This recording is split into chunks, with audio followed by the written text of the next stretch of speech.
You're listening to PetLifeRadio.com. New York, the glitz, the glamour, the exciting Mutt-tropolis, the sparkling kitty city that never sleeps. Step onto the sexy streets of animal attraction that is New York City. Welcome to Pets in the City, Life in the Urban Jungle. Join host Diane West as she explores the exciting lives, loves, and laments of the people and pets in the world's greatest city.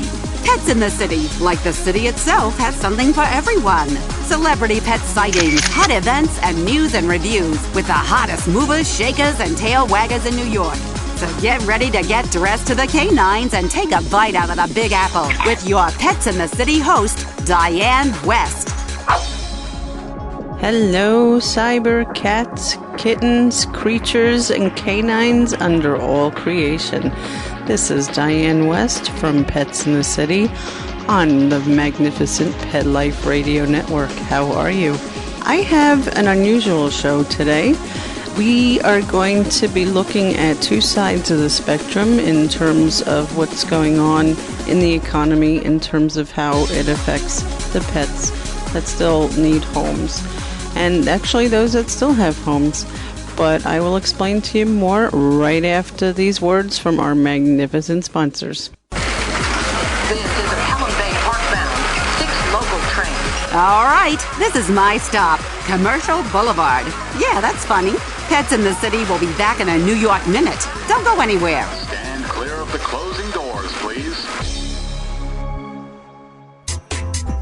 Pick up something unique at A Bone to Pick Dog Boutique. A Bone to Pick has cool hip fashions for big and small dogs that will have their tails wagging in style. Cat products too. abone-to-pick.com. Check out our eco-friendly pet products and gifts for humans too. abone-to-pick.com. Get your pet's mouth watering monthly with our Gourmet Treat of the Month Club and join A Bone to Pick's free birthday club for your puppy. abone-to-pick.com. Pick up something special for your best friend at A Bone to Pick. abone-to-pick.com. Get 10% off with coupon code PETLIFE. Do you love your dog? Then you'll love feeding him mouth-watering, all-natural treats, lovingly handmade by a professional caterer who wanted the very best for her dogs. Make no mistake about it, these are not ordinary dog treats. These are doggy delights, like breakfast banana biscotti, honey bear peanut butter balls, yummy apple cinnamon mini cakes, and so much more. Your dog will howl in delight. And now you can get a scrumptious sample pack by going to dingersdogtreats.com. It's a $25 value, yours for just $9.95 through this special radio offer. That's DINGERS, dingersdogtreats.com. Every one of these gourmet doggy treats is handmade from the finest ingredients and taste tested on our own dogs. Your dog will love them. Get $25 worth of doggy delights now for just $9.95. Go to dingersdogtreats.com now. That's DINGERS, dingersdogtreats.com. Yum.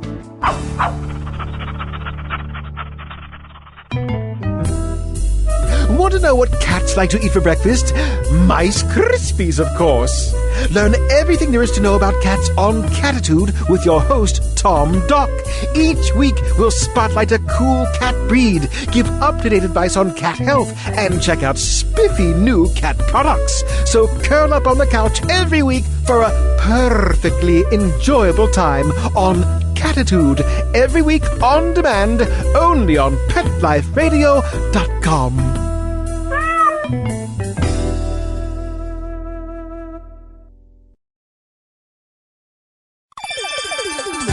Let's Talk Pets on PetLifeRadio.com.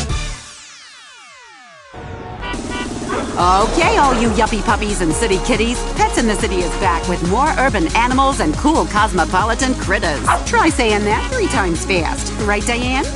And we're back. What do I mean when I say today's segments are the same and yet different? Well, our first segment is going to be an interview with Jenn Bristol of Animal Haven SoHo. She's the head of that Animal Haven outpost, which actually had started in Flushing, Queens, and now they also have an additional swanky post in downtown Soho. By the way, did you know that Soho actually means south of Houston? So SOHO. Very clever. It has become a neighborhood to see and be seen in, and right smack in the middle of it is Animal Haven SoHo, which you can adopt a dog and pick up some pretty swanky swag at the same time. However, with the economy being what it is, and I'm not even going to dwell on it, you all know what it is, you all hear the same news that I do, there has been a effect on animal adoption, animal purchases, and by that I mean animal supply purchases. And it's kind of interesting to me because usually one thinks that Manhattan is insulated from the rest of the country, rest of the United States, from the ups and downs of the mortgage crisis and what have you, because we don't really own our houses here, and the co-op boards are so strict that they won't let you in unless you have at least $1 trillion in the bank or more, and I'm only slightly exaggerating. But it really has become to a point that it is affecting us, and Jen is going to explain that to us, and it's really affecting us in some unusual ways. And so here's Jen. I think every day we must receive at least a dozen phone calls of people that can no longer take care of their pets. I think either they need to move out of town for work reasons, they might have to take another job that they're not allowed to take their pet to, or they might be moving in with a family member or friend whose building does not allow pets, or they just really financially cannot take care of their pets any longer. On the upswing, I think that we've had a little of a bump in increase in adoptions. So I don't know if people are seeking out shelters for adoptions because they think it's a less expensive way to go, which is a possibility. We definitely educate everyone that even though when you adopt from a shelter, it's much more affordable than a breeder or a pet store, but we do educate everyone that adopts from us that a lifetime of care is very expensive for a pet. Interesting point that you make. A lot of our listeners in perhaps other parts of the country will hear about the mortgage crisis and whatever and picture someone getting thrown out of their home in the suburbs. Here in the city, it's a little bit different. We all live in apartments, most of us anyway. And if you could just elaborate on kind of what happens with that cycle. Somebody adopts a dog or a cat, and then their situation changes, and just elaborate on that. Sure. I think that a lot of times people will adopt or even purchase a dog or a cat, and then they need to move for financial reasons. They need to downsize maybe, or they might have to move to an apartment building that doesn't allow pets. And it's important for them to live in this new situation, and they can no longer take care of their pet, and they call and surrender their dog or cat. I also think that people sometimes are working more hours because they might be taking on 2 jobs or doing extra time at work, so they don't have time for their pets, and then they feel guilty and they want to bring them into an environment. I think one thing people should think about before they surrender their animals is to see if there's anyone that during this period can maybe watch their dog or cat for a period of time. A friend or a family member, maybe even out of state, that they're not affected and that they can take care of their pet. Or try to find maybe if you're in transition, maybe find a low-cost boarding facility or vet. Maybe your vet would do some low-cost boarding for you if it's a temporary situation. Is this some of the suggestions that you give to the folks that have been coming in? Sure. I mean, we try to encourage everyone to keep their pet if they can, but we do understand that if they can't take care of their pet, then it's a situation that they do have to find another situation for it. And I think one of the things we try to do is have them try to find if they can't bring them into the shelter, is try to find a friend or family that might just want to adopt them, or spread the word within their vet or their dog run and let them know that they need to find another home for their pet. So ideally, before coming to the point that they need to surrender to a shelter, these are good tips to network with the veterinarian, network with perhaps out-of-state family and friends until you get back on your feet, stuff like that. Sure, because I think that all of the shelters here in New York City are way past capacity. And here at Animal Haven, we are limited in the animals we can take in. And I know, unfortunately, some people might have to bring their animals to animal care and control. And that's, for some, that's a sad situation. So if we can find any other way to put those dogs and cats in better homes, that's a great idea. And you're finding dogs that traditionally you wouldn't find so much in the shelter, correct? Absolutely. Right now, we just adopted out a rat terrier who's about a year and a half. We just received an 8-week-old Maltese poodle cross who was adopted out pretty quickly. We have 2 Shih Tzus. We have a miniature pinscher, a Chihuahua. So we definitely have breeds that are appealing for people that live in the city.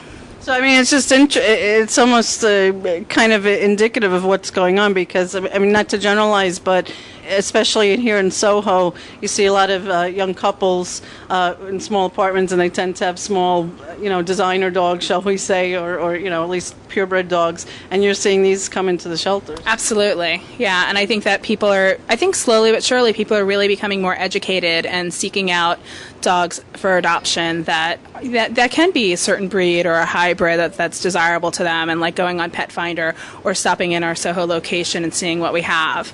So I think people are slowly but surely becoming more aware that adoption is the best option. Mm-hmm. I guess, would you have any advice or tips for someone who might really be becoming faced with this, heart-rending situation? They just lost their job, or they lost their roommate, whatever, and their mom won't let them bring the dog with them? I would say if you love your pet, try the best you can. And if it doesn't work out, then to make sure you, maybe if it's a pure breed, seek out a pure breed rescue group that might take it because they have a foster network. Look to all the shelters here in New York. We're all trying really hard, but we are overbooked. But definitely, I would suggest try your best to try and find, a temporary situation within your family and friends. Mm-hmm. I know when we have been historically in times of economic downturn, a lot of the nonprofits, unfortunately, as a whole, have also seen a dip in their donations, or at least some kind of difference. Has that happened with you guys thus far? Absolutely. I mean, I think first it definitely started with the gas increase. We have a mobile adoption van that goes out every weekend, and it's very costly for us to do that. So that was the first thing. And then I think lately, obviously, with the economic situation, we definitely have noticed a decrease in spending at our adoption center, which has a high-end pet boutique, and also with donations. But we hope that things might change by the holidays, hopefully, that people will be more giving. But here at Animal Haven SoHo, we've had a number of Halloween events today that has helped us raise a lot of money. We have the Chihuahua meetup group that just had a party that raised over $500 for us. We had the Pug meetup that had a Halloween party, and then we have another meetup later. So I think that the dog owners are trying to do their own by helping us, doing their own thing, and I think we're very grateful for that. And October is, again, Adopt a Shelter Dog Month, correct? So what better way would it be to celebrate but to give a nice donation to somebody like Animal Haven? Absolutely. We encourage all donations, and definitely come into our shop and buy your pet food here, buy your dog's treats. And one of the things we say here is pamper your pet for good. So you can come here and pamper your pet and know that all the money is going to a good cause. You can go on our website at animalhavenshelter.org or stop in at 251 Center Street in Soho, and that's between Broome and Grand Streets. And what's the phone number? 212-274-8511. Okay, and again, we're with Jenn Bristol, Director of Animal Haven SoHo, down in, of course, funky Soho, New York. And remember, it's Adopt a Shelter Dog Month, and if you can't adopt a shelter dog, at least help those who are trying to get them adopted out. Thanks. So again, really interesting perspective, not just from people losing their jobs and having to turn in their pets because they now have to go live back with mom and dad said nix on the dog or the cat that they just had. They're also reducing their spending as well. And also, please keep in mind that this is probably going to be a particularly tough year for your local shelters and rescues. So even if you don't have monetary donations, they would always appreciate blankets, towels, and a lot of other things on their wish list. So keep them in mind for this holiday season. Another interesting thing that Jen mentioned, I just want to say is kind of indigenous here in New York, is pet-friendly housing. There are so many people here that would love to have a pet, and they are restricted by their buildings from doing so for one reason or another, or they used to be able to have pets, and now there is new management, and all the pets have to get out. It's really a bizarre situation and a sad one as well, because it does contribute to the amount of animals that are in our shelters. However, your roving reporter here has gotten some exclusive information that I am double and triple checking, but it's really pretty much rock solid source, that some very large management companies here have found the crisis so bad that they're actually telling their agents to, you know what, forget about the restrictions on weight for pets, because some buildings let you in if your dog's under 25 pounds. They're actually telling their agents, you know what, go ahead, rent it to whoever you can rent it. But interesting caveat, some of them say, but no, quote unquote, I'm quoting here, vicious breeds such as pit bulls and Rottweilers. Now, however you feel about that is one thing, but the law in New York, as it currently stands, is that you cannot make breed discriminatory decisions like that. So, I'm not sure if you guys know that, real estate agents, but you might get caught by the tail. I appreciate what you're doing, and I'm sure a lot of other people do too, but you should be aware of the law. So, just keep that in mind. Really interesting story. Now we're going to switch to the other story that I was telling you about, which is a bit more uplifting. I went to this very, very glittering and fancy celebrity auction. It was called Celebrity Dogs Unleashed, and it was sponsored by Halo Purely for Pets for the benefit of Green Chimneys. I really didn't know that Green Chimneys had existed until I went to this show, and it is such an amazing story. So let me tell you a little bit more about that when we come back from a short break. This is a Pelham Bay Parkbound 6 local train. All right, this is my stop, Commercial Boulevard. Yeah, that's funny. Pets in the City will be back in a New York minute. Don't go anywhere. Stand clear of the closing doors, please.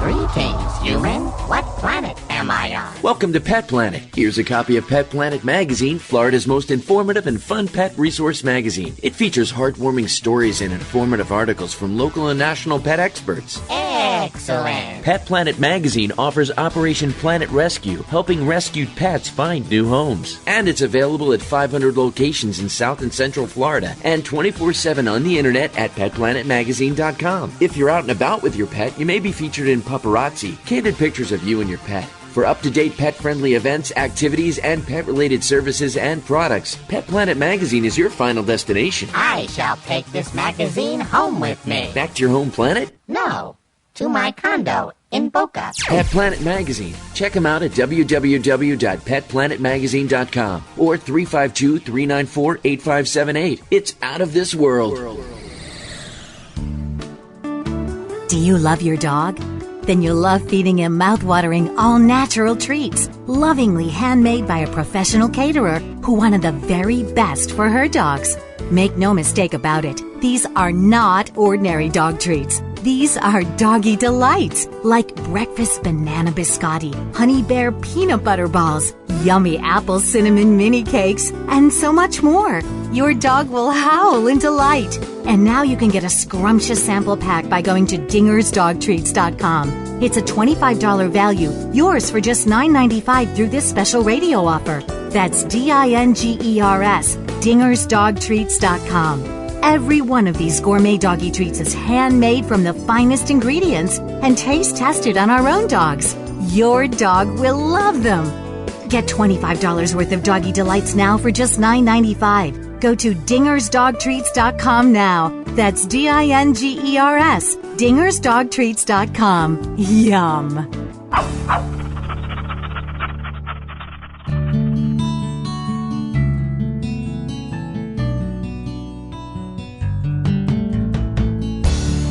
When you're looking to add a pet into your life, consider adopting a homeless animal from your local shelter or rescue group.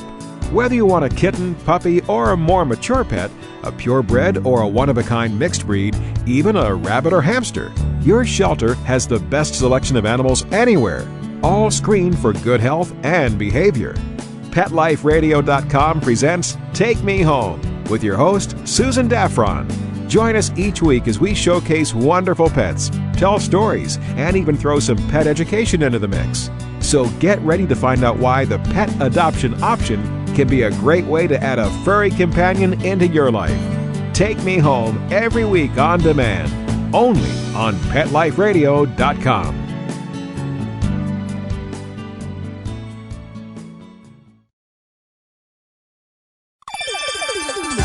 Let's Talk Pets on PetLifeRadio.com. Okay, all you yuppie puppies and city kitties, Pets in the City is back with more urban animals and cool cosmopolitan critters. Try saying that 3 times fast. Right, Diane? So as I was saying, one of the perks of my job is I get to go to these fancy dinners and celebrity showings, and I'm always underdressed. But that's okay. They probably think I'm an eccentric or just a reporter, which of course I am. This one that I went to recently, I really was quite impressed by. It was called Celebrity Dogs Unleashed, and it was at this very fancy hotel downtown. And what it was is fiberglass dogs that had been either painted or inspired by a number of very well-known celebrities. And these dogs are going to be offered up for auction. Opening bid is $500, so save your pennies. But I mean, it's if New York people, if you remember the cow parade here a few years back, sort of the same idea where people took the blank canvas, in this case fiberglass Labrador Retrievers, and kind of put their own mark on them. For example, Anne-Marie Lucas of Animal Precinct has a almost Wonder Woman type of dog painting. Glenn Close painted her dog like a blue Dalmatian with a reference to Cruella de Vil. Rachel Ray made something, Fiona Apple, Richard Gere, some pretty top-notch names here. One of the ones that really caught my attention was a dog that is kind of painted like a fish, complete with fins. And it says it was created by Robert Kennedy Jr., which, of course, a lot of you know here is a very big name in terms of the environment here in New York City and state. And if you win this dog in the bid, you will also receive a special falconing adventure with Robert Kennedy Jr. himself. Wow. I would love to do that, with or without the dog. I mean, the dog's very nice, but that's a once-in-a-lifetime opportunity. So the auction for these dogs goes on until November 3rd, and it's going to be online, and you can see a picture of all of the creations. And again, they were either done by the celebrity or person of note by themselves, or I'm quoting here, inspired by them, meaning that they had a little help, maybe a ghost artist as opposed to a ghost writer. And you can look at them at the following website, charityfolks.com/unleashed. Let me spell that out for you. charityfolks.com/unleashed. I'll put the link up on our website as well at Pet Life Radio.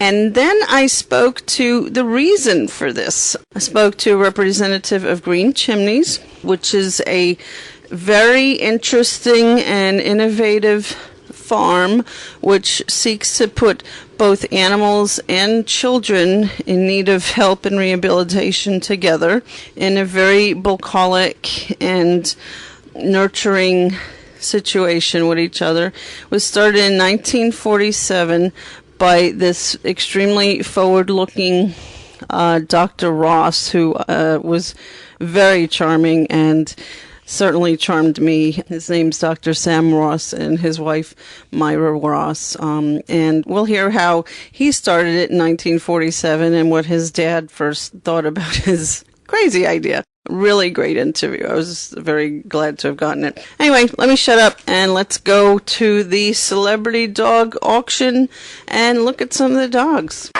And you're here with Diane West with Pets in the City on Pet Life Radio. And I am completely underdressed and standing next to the wonderful hostess here, anyway, Deborah Bernstein of Green Chimneys. And this is actually the Celebrity Dogs Unleashed benefit to benefit children and animals of Green Chimneys. But I'm going to have Deborah explain to me a little bit about what Green Chimneys is. Well, Green Chimneys is actually celebrating its 60th year, and we were founded in 1947. The school opened in 1948, and the whole concept is to bring children and animals together. And our founder is still very active and believes that children can be healed by having them work with animals. So a big part of our program is animal-assisted therapy. We have a little under 200 acres in Brewster, New York, another 337 in Carmel, and programs in New York City. And it's really all about helping the children and helping the animals. Now, when you say, like, what kind of afflictions or, I guess, problems do the children come to when they come to Green Chimneys? Well, we help children who have either emotional problems, behavioral problems, social problems, or learning disabilities. So they're kids who really have had a cycle of failure in their school, in their home, in their community, and this is a place where they can really start to succeed. They can learn, they can heal, they can grow. And it's been a magical formula now for 60 years, and we've watched thousands of children come through the program and really start a new life. Now, where do you get them from? Do you get them from, are they referred to by social workers or other places? We do. We have some children referred through social services, children referred through the committees for special education in individual schools, and a lot of parents who want their children in the program as well. A lot of our children don't really connect with other people, and they find that by connecting with an animal, that then they connect with a peer, they connect with a teacher, they connect with their family, and again, it's a magical healing formula. What are their general ages of the kids? We start with children as young as 5 years old, and we actually go through 21. We try to get children as young as we can because you can have more of an impact and when you do have an early intervention. Now, one of the very creative things that it looks like you guys are doing for fundraising is the Celebrity Dogs Unleashed. Now, obviously, our listeners can't see it, but maybe can you describe in your own words what we're looking at right now? Well, it's the most colorful kennel I think anyone would ever see. We've got these fabulous polka-dotted Stanley Tucci dog, this absolutely museum-quality dog from Jumeriah Essex House. Now, you were telling me a little bit about this before we start. Tell me about this. Now this is, listeners, a beautiful dog. I can't even describe him. These are all fiberglass dogs? They're fiberglass, and they're all life-sized Labrador Retrievers. My personal favorite is this dog that I wish our listeners could see. It's a black lacquer finish that has gold, actually gilded on it, and it's called Deco Dog. It's all done in an Art Deco theme and with a lot of color and reflecting a lot of the deco design of the hotel that is helping sponsor our program tonight. And now you said a little bit about the artist was also intriguing as well. The artist actually is from Uzbekistan, and she was commissioned by Jumeriah Hotel to paint this dog for our fundraiser. Beautiful. Now I'm looking at some other very creative dogs here as well, and they're all done by celebrities. We got Rachel Ray did a dog, Stanley Tucci, Jane Powell. All right, yeah, Deborah, tell me what's going on over here with the birds. Oh, well, Jane Powell's dog is actually called Bliss, and it's an ethereal dog, heavenly dog, and she wanted it to be a little bit abstract. She has been a supporter of Green Chimneys and a wonderful friend, and she's actually here this evening with us, and was actually among the troupe that sang How Much Is That Doggy in the Window as we launched the program. Oh, okay. So that was fun. Jay Sanders' dog is right next door, again, a bird theme. So instead of a nose, it looks more like a beak. Oh, let me see. Hold on. Oh, yeah. Isn't that fun? Okay, you know what? I didn't notice until you pointed it out. Yeah. Yes, and on the back you signed it Bird Dog. Okay. And then next to that we have Wendy Diamond's wonderful dog that has, I can't even tell you how many Swarovski crystals on it, and diamonds, and a little Tiffany tag, dog tag, so it's very bling bling. That's Wendy. Yes. And then next to that we have Cyndi Lauper's Rainbow Dog. This is one of my favorites. I love Cyndi Lauper, and this looks so happy. It almost looks like Mardi Gras, this dog. It does. Even the Mardi Gras beads. It's very lively and who Cyndi Lauper is, and what a wonderful musician and songwriter, and it kind of captures that fun spirit, and with the rainbow collar and cape. Now, did all of these celebrities and people of note, I mean, I saw you even have Robert Kennedy Jr. has an environmental dog here, I guess, with fins on him. Well, I think the artists really wanted to capture a lot of their individual personalities, and for Robert Kennedy, being very active in the annual Shad Fest and working with the environment in Hudson River. Oh, that explains the fins, okay. Fins, isn't it wonderful? And it really looks like a brook trout when you look at it, except it has a dog face and ears, but it still has a fin tail and the fins on the side. Instead of a catfish, it's a dogfish. It is. So, all right, so that's an important point. So the celebrities and people of note who are named next to each dog, they didn't necessarily create the dog, but were they the inspiration for the dog? Or? Yes, they were. But everybody got the same blank canvas. It was a solid white fiberglass dog with a bucket of paint, and we basically said, have fun and create the dog however you want it to come out, and it really does. We found it really captured the personalities of the people. Wow. Chase's dog, which is right next door. I see. He and his daughter Sydney did this together, and it's a wonderful kind of psychedelic, brightly colored, fun, full of life dog that you would kind of almost expect from Saturday Night Live. Yes, yes, definitely. And next to that, we have Judge Judy's dog with a gavel in its mouth. And it's kind of fun because she has a lace collar on her judge's robe. That is too much. Now, did Judge Judy do that, or was she the inspiration for that? Definitely the inspiration, and some sayings that she usually does during her courtroom scenes. So they're actually written on the dog. And then Glenn Close did a Dalmatian. We were kind of thinking it would be a 101 Dalmatian type thing, but she actually painted it in powder blue with multicolor spots. And the fun part is the collar around his neck says, "Too cool for Cruella." That's right, because she was Cruella de Vil in 101 Dalmatians. Now, what happens to all these beautiful dogs once everyone finishes admiring them here? Well, they right now are on auction at charityfolks.com/unleashed, and they'll be on auction through November the 1st, and the money will come back to help Green Chimneys. And we're hoping we'll get a lot of exposure. We're in a huge endowment and capital campaign right now, so we're looking to get some new people to find out about the wonderful work we do with children and animals. Now I got who came up with this idea?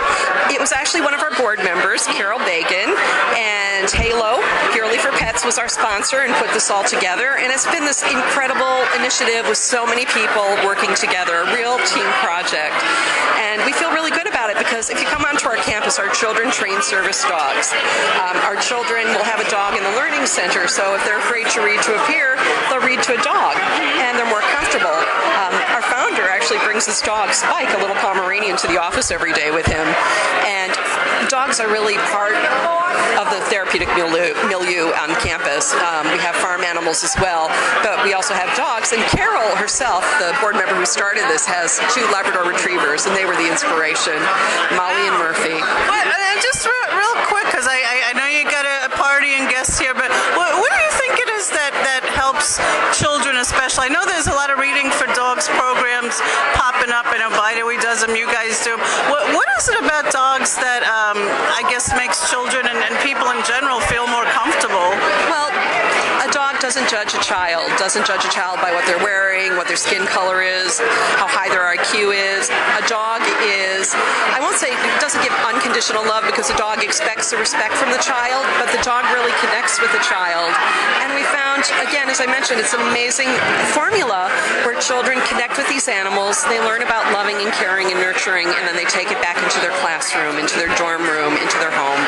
And it's all basically the work of Dr. Ross from 1947, who had this huge vision, and if you'd ask him, I'll bet he never would have expected that it would have grown into this huge agency from a little dream. Yeah, magnificent. And so again, once again, Deborah, can you repeat to us the 2 important websites we need to know, both for the auction and for Green Chimneys? Well, for Green Chimneys, just go to www.greenchimneys.org, and we'll tell you about the auction there as well. And for the auction, go to charityfolks.com/unleashed. And we hope your listeners will bid on these fabulous dogs. They're one-of-a-kind masterpieces. Okay, we have to warn them, though. What's the opening bid here? Opening bid is $500, which is about the cost of the dog and the shipping. So we're not making money on it until they go a little bit higher. But the dogs have other things added. For example, for Bobby Kennedy's dog, you can have a day of falconry with Bobby. For Wendy Diamonds, you get lunch with her and Lucky.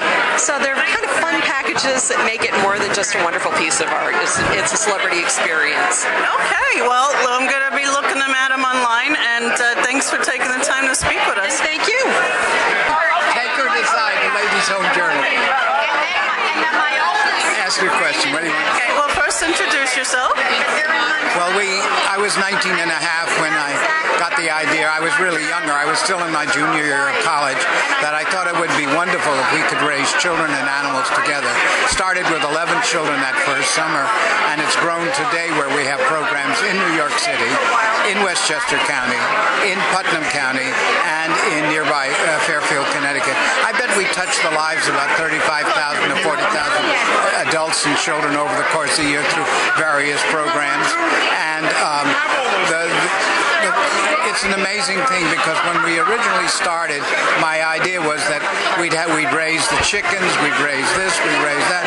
But when we found out how attached the children got to the animals, we said, listen, you don't eat your own therapist, so we will serve meat in the dining room, but nothing that we grow on the farm, except vegetables, are served in the dining room, because the children recover from whatever problem, and they help the animals recover from whatever problem exists. And it's a very exciting thing to see this happen. See a child really blossom forth, take the responsibility of an animal that's been injured. In fact, recently we did a kestrel, and it went back into the city, and I wrote a letter to the person where it's going to go, because they had named the kestrel. And I said, we teach children, you don't name wildlife. They are not pets under any circumstance. Something went wrong, and that's why the animal is in captivity.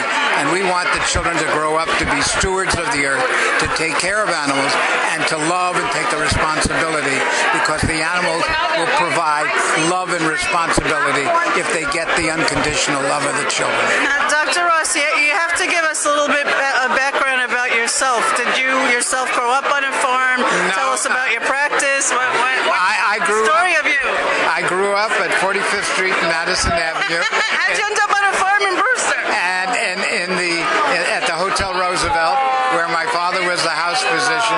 I went away to school. Every place I went, I had pets. When I was in college, I had pets. And when I was 18 and a half in my junior year, we were driving to see a school where one of my father's nurses was in residence. And I went in and came out, and I said, listen, I know what I want to do, Dad. I want to run a school where children will be surrounded by animals. And what did Dad say about that? My father said, are you sure? I said, I'm positive. He took me to Montreal. He turned around, went back to New York. And when he came to pick me up, and I got back in the car, and I described to him what I wanted to do, he said, I thought you would have forgotten that crazy idea. But if you really want to do it, let's go look at property.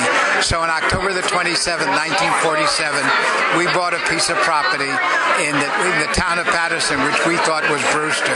And our mailing address is Brewster. And we've been there ever since. And now we have hundreds of animals and hundreds of children. My training was originally a degree in French. Then I got a degree in early childhood education. Then I did group counseling. Then I did elementary education. And finally got a doctorate in human service administration. I figured if I didn't know how to administer by that time, I'll be out of business. So you finally figured out what you wanted to be, what you want to grow up. And it's a long time. It's 61 years, and my wife and I are married. We're in our 55th year, and we live on the grounds. We've been there our entire married life. She works alongside of me every day, and it's wonderful. Now, have you had any of your alumni come back to the farm? Like, do you have any stories? We have a lot of alumni. We have alumni on our board. We have alumni who come back. We see people all the time, and alumni as contributors, which is wonderful. And we have Alumni Day every year, and it gets bigger and bigger and bigger every year. And we're very proud of it. We're proud of the children. I wouldn't say that every child has been a perfect success, but our job is to make them so they can at least work and earn a living, stay out of trouble, not end up in falling backwards. And I truthfully believe the majority. Sometimes you have to wait, but they come back and you can see what the value is. Dr. Ross, can you kind of tell us just a brief story, maybe somebody that sticks out in your mind, a child that came and then that you followed through and when they grew up? Well, I think I have a couple of stories. I have the story, and some of them are related to work.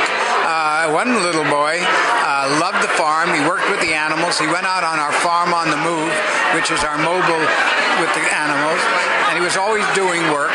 But one of the attractions, he didn't mind painting and getting his hands dirty. And now he owns a big paint company with a lot of trucks. I have another one who had a terrible childhood, lived with us beyond when he should have lived with us, is now a political consultant in New York City, now on our board and doing exceptionally well. And you can face it that the children got a family atmosphere, and part of the family is having a pet and taking care of it and taking the responsibility. It must be good farm limited and something in the vegetables too. Geez. Well, our adolescents have a garden, a 5-acre garden, and it's marvelous how they can invest themselves and how we eat in the dining room, that the kinds of food that for nourishment and protection of your own health. The other thing that I'm extremely proud of is how people can come to Green Chimneys for a day and can get the feeling. We just had 2 visitors from Germany who want to replicate Green Chimneys in Europe, and I looked at what they did. They gave me their accounting of what they did. They had the most marvelous time, and because we don't, we turn you loose. We give you somebody to take you around, but we get a chance to experience, and you see it as it is. And I'm very proud of it. I'm very proud that we have children who are known to have problems, and yet the campus is open every day. You, your children, and grandchildren, your friends can walk through.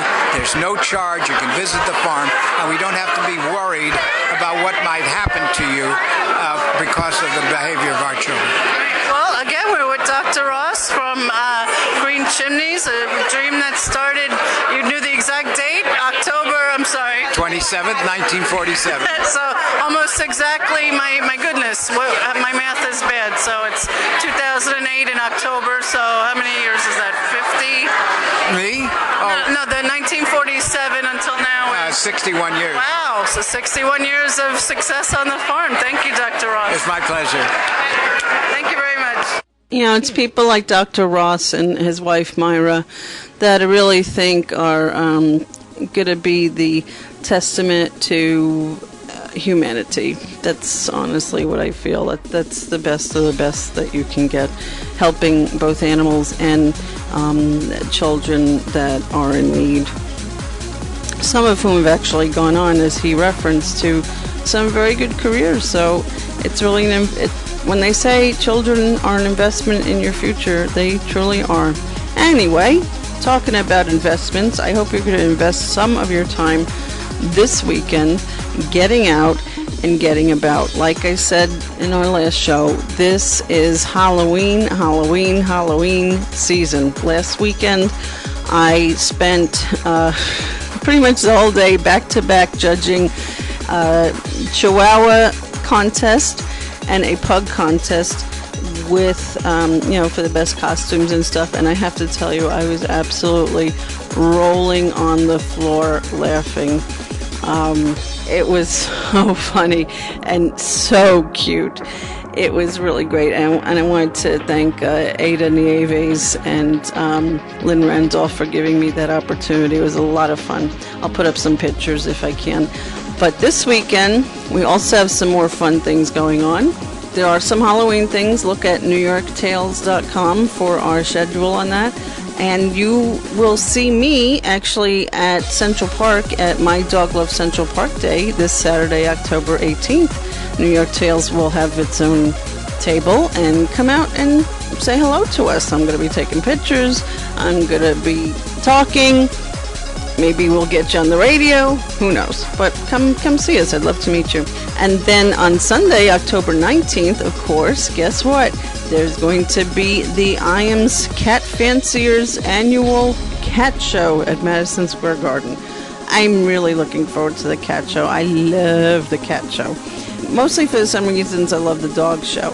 You get to see so many breeds that you would never usually see in your life, but there's hairless breeds, there's tailless breeds, there's breeds that my significant other Bill calls that looks like Ham Toro, which is a anime hamster. You can tell he likes anime, right? So go. A lot of fun things to do. Go out, get about, learn what it's all about. Anyway, that'll do it for me this week. Diane West, Pets in the City on Pet Life Radio. Thank you, Mark Winter, once again for your patience and giving me the opportunity to be on your network.